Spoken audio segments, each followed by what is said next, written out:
Hello বন্ধুরা, নতুন বছর চলে এসেছে আর এই বছরের জানুয়ারি মাসে লঞ্চ হতে চলেছে নতুন নতুন আপকামিং কিছু দারুণ মোবাইল। আর এই সব মোবাইলগুলোর মধ্যেই সব থেকে বেশি ডিমান্ডিং আর বাজেট ফ্রেন্ডলি মোবাইল হলো ভিভো T5X। হ্যাঁ বন্ধুরা, এই মোবাইলটা এই মাসের মধ্যে ভারতীয় বাজারে লঞ্চ হবে। আর লঞ্চ হওয়ার আগেই মোবাইলটা সম্পূর্ণ ডিটেলস আর স্পেসিফিকেশন বাইরে চলে এসেছে।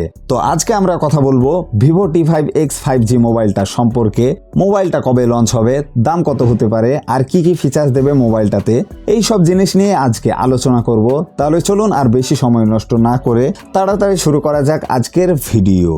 প্রথমে বলে ফেলি, মোবাইলটা সম্পর্কে সবকিছু নিয়েই আলোচনা করব, তবে এর লুক আর ডিজাইনের জন্য কিছুই বলবো না এখানে, কারণ এই মোবাইলটার ডিজাইন নিয়ে কোনো তথ্য বা আপডেট এখন পর্যন্ত বাইরে আসেনি। তবে এইটা কনফার্ম যে এইবার যে ডিজাইনটা আসবে সেটা ভিভো T4X এর থেকে সম্পূর্ণ আলাদা এবং ভিন্ন হবে।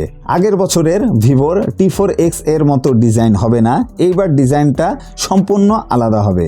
মোবাইলটার ভেতরে ফিচার্স নিয়ে কথা বললে এখানে দিয়েছে একটি বড় 6.9 ইঞ্চির ফুল HD plus IPS LCD display. হ্যাঁ বন্ধুরা, এখানে IPS LCD দেখতে পাবেন, OLED দেখতে পাবেন না এখানে। তবে হতাশ হবেন না, আপনাদেরকে খুশি করার জন্য এই ডিসপ্লেটাতে দিয়েছে 144 হার্টজের হাই রিফ্রেশ রেটের সাপোর্ট। ডিসপ্লের কালার হবে পরিষ্কার আর ন্যাচারাল, কারণ IPS ডিসপ্লের কালার সবসময়ই ভালো হয়। ব্রাইটনেসও এখানে দিয়েছে বেশ ভালোই। তো নো ডাউট IPS ডিসপ্লে হলেও এখানে ডিসপ্লের সঙ্গে এক্সপিরিয়েন্স হবে একদম টপ লেভেলের। ক্যামেরা নিয়ে কথা বললে পেছনে দিয়েছে ডুয়াল ক্যামেরা সেটআপ, 50 মেগাপিক্সেলের মেন ক্যামেরা আর 2 মেগাপিক্সেলের সেকেন্ডারি ক্যামেরা। মেন ক্যামেরাতে দিয়েছে AI এর সাপোর্ট, যার ফলে ফটো ক্লিক করার সঙ্গে সঙ্গেই ফটোর কোয়ালিটি বেড়ে যাবে অটোমেটিকলি, যেটা বেশ ভালোই ফিচার্স দিয়েছে মোবাইলটার। সেলফি ক্যামেরা নিয়ে কথা বললে এখানে বলা হচ্ছে যে এইবার 8 মেগাপিক্সেল অথবা 12 মেগাপিক্সেলের সেলফি ক্যামেরা দেওয়া হবে। তবে আমার মনে হচ্ছে যে এইবার 8 মেগাপিক্সেলেরই সেলফি ক্যামেরা দেওয়া হবে এটাতে। পারফরমেন্স ডিপার্টমেন্টেও আগের তুলনায় অনেক আপডেট দেখতে পাবেন এখানে, কারণ এখানে দিয়েছে Dimensity 7400 আলট্রা প্রসেসর, যার Antutu বেঞ্চমার্ক স্কোর 9 লাখের কাছাকাছি। এর মানে হলো যে কোনো গেম আরাম করে খেলতে পারবেন কোনো রকম ল্যাগিং আর হিটিং ইস্যু ছাড়াই। আর এই হেভি গেম খেলার জন্য মোবাইলটাতে আরও দিয়েছে একটি বড় 8000 mAh এর ব্যাটারি। আর এই বড় ব্যাটারিটিকে চার্জ করার জন্য দিয়েছে 60 ওয়াটের ফাস্ট চার্জিং এরও সাপোর্ট। এর মানে হলো ব্যাটারি ব্যাকআপ আর পারফরমেন্স দুই দিকেই এখানে ভালোই আপগ্রেড দিয়েছে মোবাইলটাতে। স্টোরেজ আর র্যাম নিয়ে কথা বললে এখানে খুব বেশি সম্ভাবনা আছে যে 8GB RAM 128GB storage base variant থেকেই শুরু হবে মোবাইলটা। আর দাম নিয়ে কথা বললে এই মোবাইলটার দাম হবে মাত্র 15 থেকে 16,000 টাকার মধ্যেই। তবে আরও একটা ভালো জিনিস মাথায় রাখবেন আপনারা, লঞ্চের সময় প্রথম কয়েকদিন 1000 টাকা কার্ড ডিসকাউন্টও দেবে মোবাইলটার।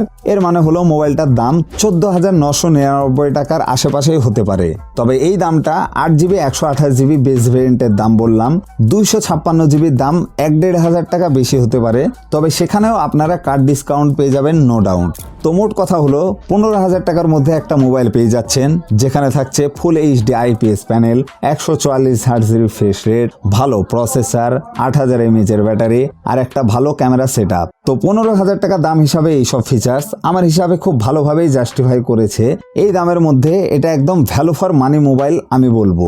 তো আপনি যদি বাজেটের মধ্যে একটি অলরাউন্ডার মোবাইল কিনতে চান, তাহলে আমি বলবো আর কিছুদিন অপেক্ষা করে যান। যখনই এই মোবাইলটা লঞ্চ হবে তখনই আপনি চোখ বন্ধ করে নিয়ে নিতে পারেন এই মোবাইলটা, দ্বিতীয়বার ভাবার কোনো দরকার নেই। সবকিছুই তো বললাম বন্ধুরা, এবার আসি আসল কথায়, মোবাইলটা কবে লঞ্চ হবে। বিভিন্ন লিক্স থেকে জানা যাচ্ছে যে জানুয়ারি মাসের শেষের দিকে অথবা খুব বেশি হলে ফেব্রুয়ারি মাসের প্রথমের দিকে লঞ্চ হতে পারে মোবাইলটা ইন্ডিয়ান মার্কেটে। তবে আরও একটা কথা মাথায় রাখবেন, এখানে মোবাইলটার দাম আর লঞ্চ ডেটের কথা বলেছি সেটা শুধুমাত্র ভারতের জন্যই বলেছি, বাংলাদেশের জন্য বলিনি এখানে। তো বন্ধুরা, এই ছিল ভিভো T5X 5G নিয়ে কিছু আলোচনা। আজকের জন্য এইটুকুই, দেখা হবে পরবর্তী ভিডিওতে। Tata, bye bye.